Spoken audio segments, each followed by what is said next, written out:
When thieves choose the wrong house, they sometimes find far more than they bargained for.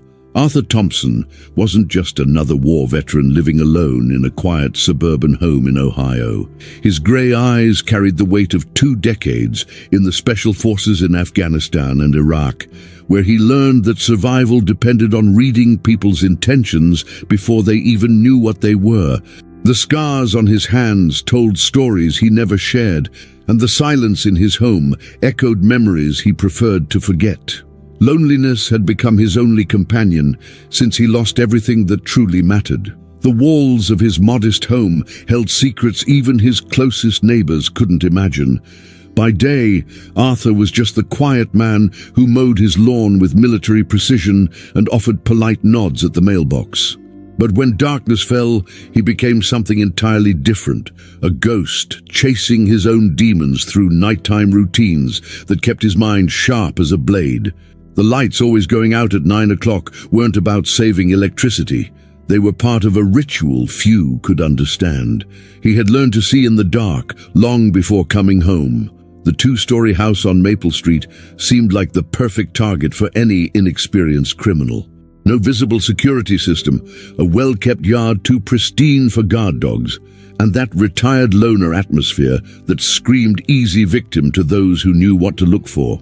The neighbors whispered among themselves about the quiet veteran who rarely had visitors, unintentionally creating the perfect profile for someone who preyed on other people's misfortunes. What they didn't know was that Arthur had chosen that house for reasons far beyond simple shelter. Every detail of the property had been calculated with the precision of a military operation. That November Tuesday, as rain hammered against the windows, Arthur sensed something different in the air.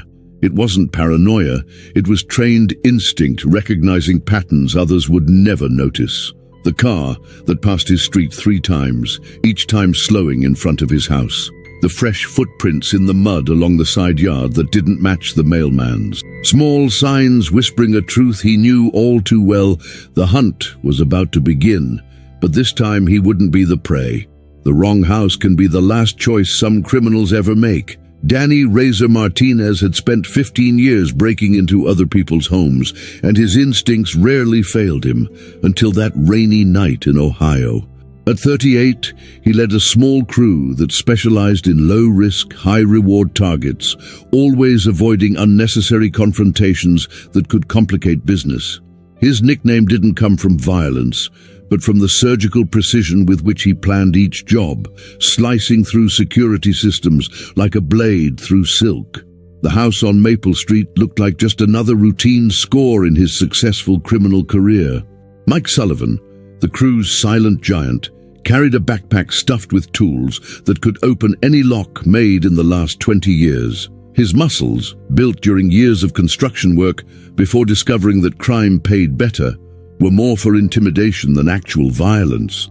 He preferred victims to give up at the sight of him, avoiding messy situations Danny always said were bad for business. Tommy Tech Rodriguez completed the trio, a 24-year-old whose skill with electronics more than made up for his lack of street experience. Together, they were a well-oiled machine of criminal efficiency. The research on the solitary veteran had been meticulous as always. 3 weeks spent watching his routines, schedules, the flow of the neighborhood, every detail that turned an amateur robbery into a professional operation. Danny was sure Arthur Thompson was the perfect mark. A man living alone, no apparent family, no visible security system, and that slouched posture of someone who had long since stopped fighting the world. The neighbors had confirmed it unintentionally through casual conversations. He rarely had visitors and always went to bed early. Like taking candy from a baby, Danny thought as he checked his gear one last time. At 11:45 p.m., the black Honda Civic rolled to a silent stop 3 houses down from number 247. The rain provided perfect audio cover, and the lack of streetlights on that stretch created the ideal shadows for their approach. Danny watched Arthur's house for a full 10 minutes, searching for any sign of movement or light that might indicate the veteran was still awake. Everything seemed exactly as planned.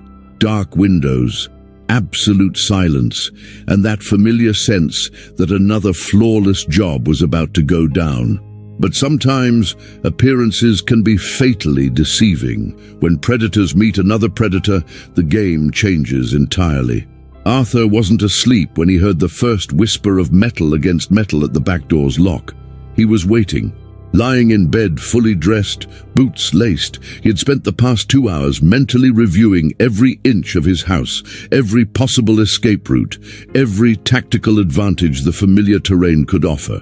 His fingers instinctively found the combat knife hidden beneath his pillow, while his trained ears mapped the intruder's exact location through the nearly imperceptible sounds of their entry. The familiar rush of adrenaline began coursing through his veins, awakening instincts that had lain dormant for far too long. Danny felt something wrong the moment he stepped over the threshold, though he couldn't pinpoint exactly what. The house was too quiet, too organized, and there was a scent in the air he couldn't name, something between gun oil and human tension.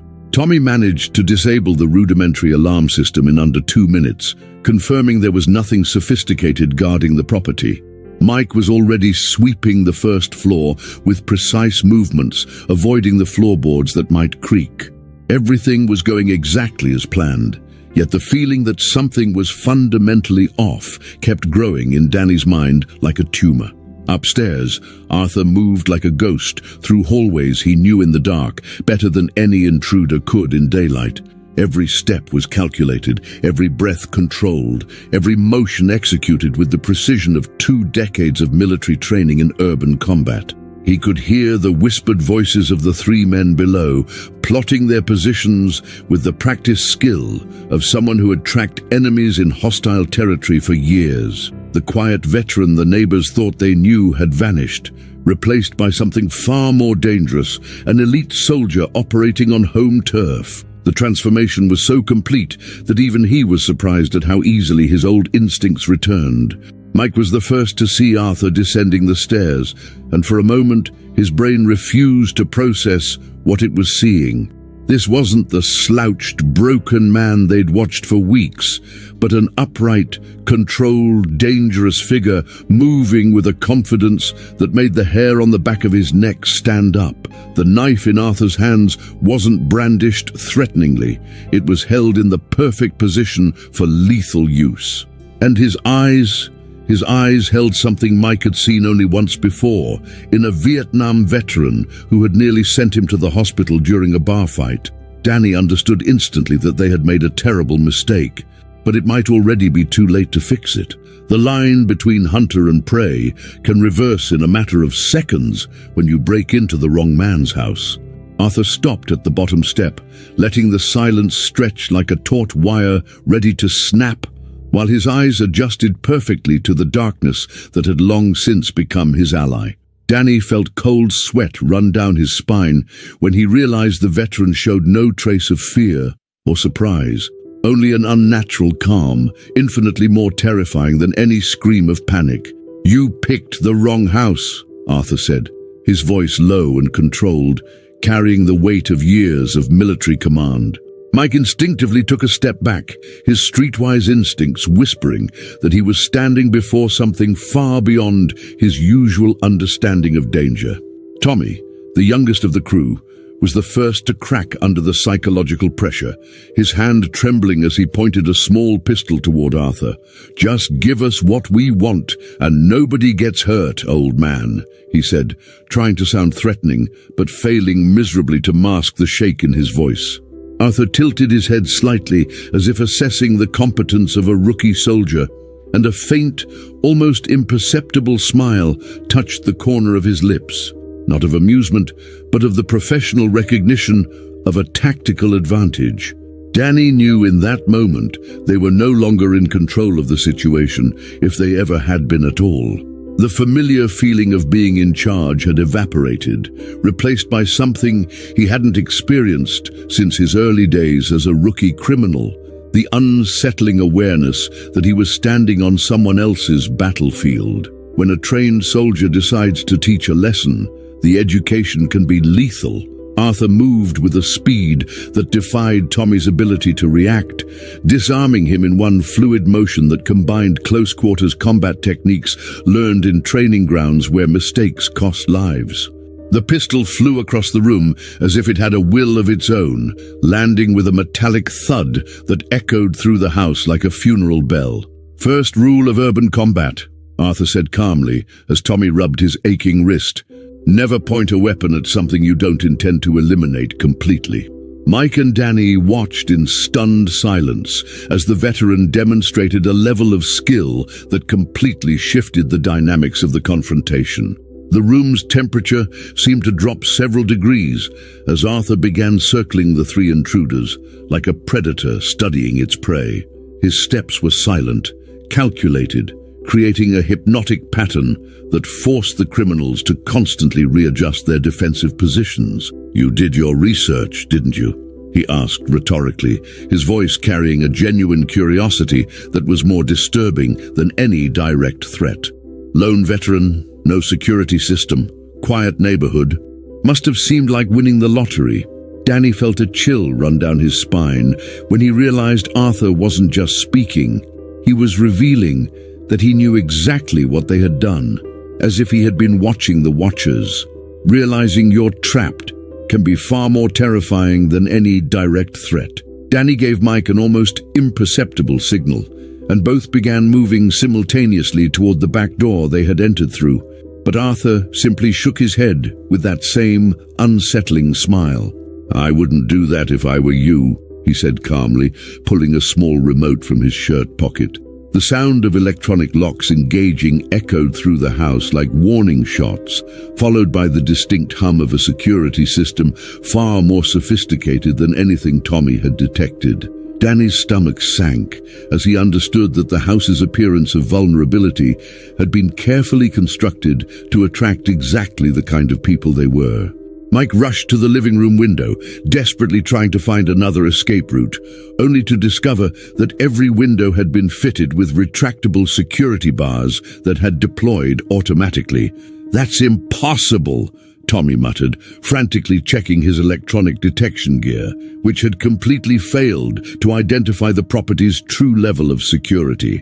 Arthur watched their efforts with the patience of a teacher observing students arrive at the obvious conclusions, his eyes never losing that predatory calm that turned every second of silence into an eternity of tension.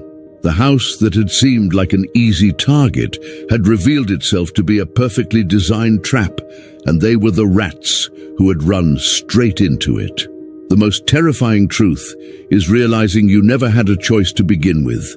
Arthur walked to a side table and switched on a small lamp, revealing for the first time the living room walls, covered with photographs, documents, and maps, connected by red strings like a complex police investigation. "You really think you picked my house by chance?" he asked, his voice carrying a cold satisfaction that made Danny's blood freeze in his veins. The photos showed the three criminals in different locations over the past weeks, breaking into houses, leaving bars, talking in parking lots, a meticulous surveillance record proving that Arthur had been hunting the hunters long before they even knew he existed. Tommy recognized a photo of himself leaving his apartment just the previous morning and felt his legs weaken as he grasped the magnitude of what they were facing. "My name is Arthur Thompson, and you broke into my house on March 17th last year," he continued, pointing to an enlarged photo showing the three of them leaving a house in another neighborhood. Danny's breath stopped completely when he recognized the residence.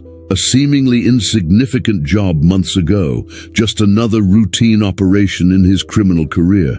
That was my daughter Sarah's house and my son-in-law Marcus's. They were visiting her parents that night, but my granddaughter Emma was sleeping in the back bedroom because she had a fever. Arthur's words cut through the air like frozen blades, and Mike felt a crushing weight settle in his chest as the pieces of the puzzle began to fit together in the worst possible way. Revenge is a dish some men savor cold for a very long time. Arthur moved toward another wall where a single photograph dominated the space. A 6-year-old girl with golden curls and a smile that could light up any dark room. "Emma woke up as you were leaving," he said, his voice breaking almost imperceptibly for the first time that night. She must have been frightened by the noises and tried to go downstairs to look for her parents. You were in a hurry, the lights were out, and Mike, you didn't see her when you came running down those steps. The silent giant of the group felt his legs give way as he remembered the terrible moment when he'd stepped on something small that night in March, something they had chosen to ignore to avoid complications. Danny closed his eyes, finally understanding why that house had seemed so perfect for a robbery. "She died 3 days later in the hospital," Arthur continued, his voice regaining that unnatural calm that was more terrifying than any scream of rage. "Severe head trauma. The doctors said that if help had arrived immediately, she might have had a chance. But you simply fled, leaving a 6-year-old girl to die alone in the dark while her parents were miles away, unaware they would never see their daughter awake again." Tommy began to cry silently, realizing there was no way out of this situation that didn't involve facing the consequences of a moment of cowardice he had tried to forget for months. The house on Maple Street was not just a trap. It was a courtroom where justice had finally found its way to them. True justice sometimes wears the clothes of personal vengeance. Arthur fetched 3 chairs from an adjacent room, positioning them in perfect military formation in the center of the living room under the light that now revealed every detail of their terrified faces. "Sit," he ordered, with the authority of someone who had commanded men in life-and-death situations. The 3 criminals obeyed without question, their survival instincts whispering that cooperation was their only remaining hope. Danny watched as Arthur moved with methodical precision, systematically checking every exit and adjusting the lighting, as if preparing a stage for a performance he had rehearsed 1,000 times in his mind. The veteran had turned his own home into a courtroom where he was simultaneously prosecutor, judge, and executioner.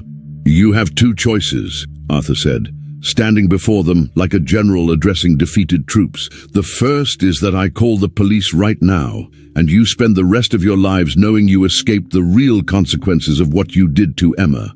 The second," he paused, letting the silence stretch until it became unbearable, "is that you face the same trial my granddaughter faced that night, alone, in the dark, afraid, while the only people who could save you are far too far away to hear your cries for help."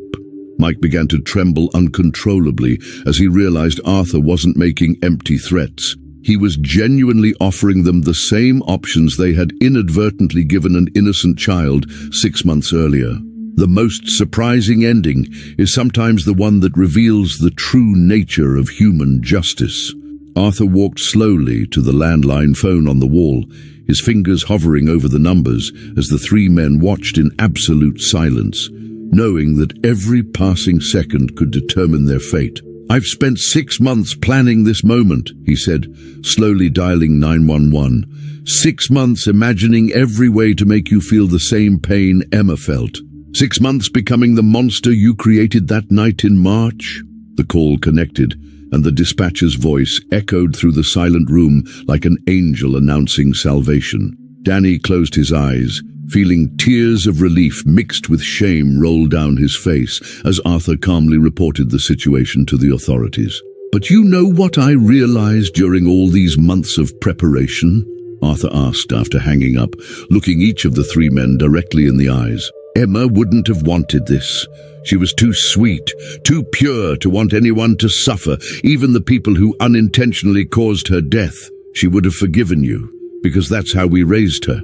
He stepped toward the photograph of his granddaughter, gently touching the glass that protected her eternally young smile.